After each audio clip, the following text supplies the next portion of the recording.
कभी अगर बनना हो तो बाज बनना, लेकिन कभी तोता मत बनना। तोता बोलता तो बहुत है, लेकिन ज़्यादा ऊंचाई तक उड़ नहीं सकता।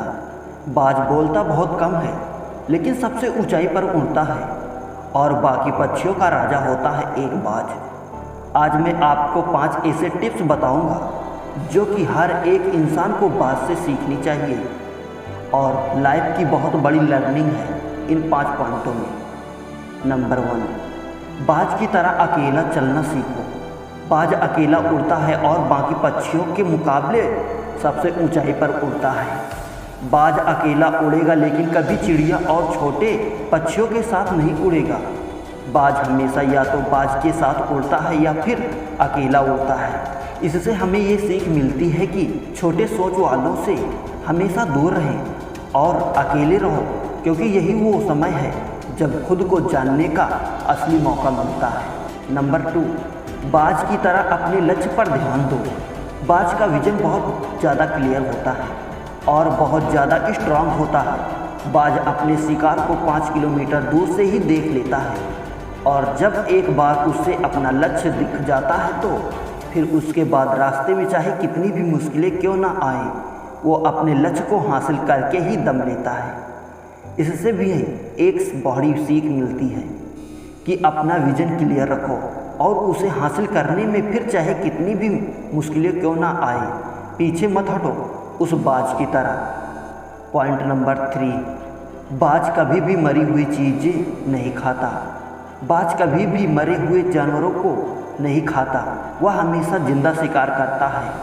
और इससे हमें ये सीख मिलती है कि ये जो हमारा पास्ट है वो मर चुका है, तो अपने उस मरे हुए पास्ट पर ध्यान मत दो और अपने आने वाली ताज़ी फ्रेश ज़िंदगी में ध्यान लगाओ। अपने पास्ट की पुरानी यादें जो तुम्हें तंग करती हैं उन्हें वहीं रहने दो जहाँ उसकी जगह है, और तुम्हारे पास्ट की जगह है, अपने वर्तमान में जगह मत दो, क्योंकि अगर एक बार तुम्हारा पास्ट तुम्हारे प्रेजेंट में आ गया तो तुम्हारा पास्ट तुम्हें कभी तुम्हारे प्रेजेंट में नहीं रहने देगा।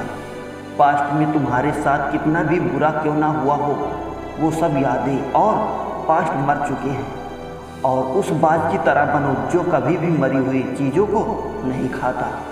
पॉइंट नंबर 4, मुश्किल समय में डरो नहीं। जब आंधी बहुत आती है तो बाज बहुत ज़्यादा एक्साइट हो जाता है। जब बारिश होती है तो सारे पक्षी छिपकर बैठ जाते हैं, लेकिन बाज को बहुत मज़ा आता है। जब तेज़ हवाएं चलती है तो बाज उन हवाओं के सहारे और तेज़ी से ऊपर की ओर उड़ता है और ऊपर उड़ते उड़ते इतने ऊपर उड़ जाता है कि बादलों से भी ऊपर पहुंच जाता है। और इससे भी एक बहुत बड़ी सीख मिलती है कि मुसीबत में भी मज़ा ढूंढो। और नेपोलियन हिल ने एक बार कहा था कि हर बड़ी चुनौती अपने साथ में एक बड़ा अवसर लेकर आती है।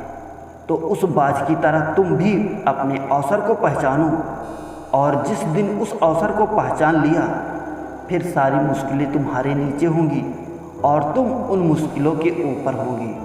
पॉइंट नंबर 5, कंफर्ट जोन से बाहर निकलो। बाज अपने घोंसले से सॉफ्ट घास को हमेशा निकाल देता है ताकि बाज का जो बच्चा होता है वो उसमें कंफर्टेबल ना हो सके, क्योंकि अगर वो घोंसले में कंफर्टेबल हो गया तो वह वहीं रहना पसंद करेगा। लेकिन बाज ऐसा कभी होने नहीं देता।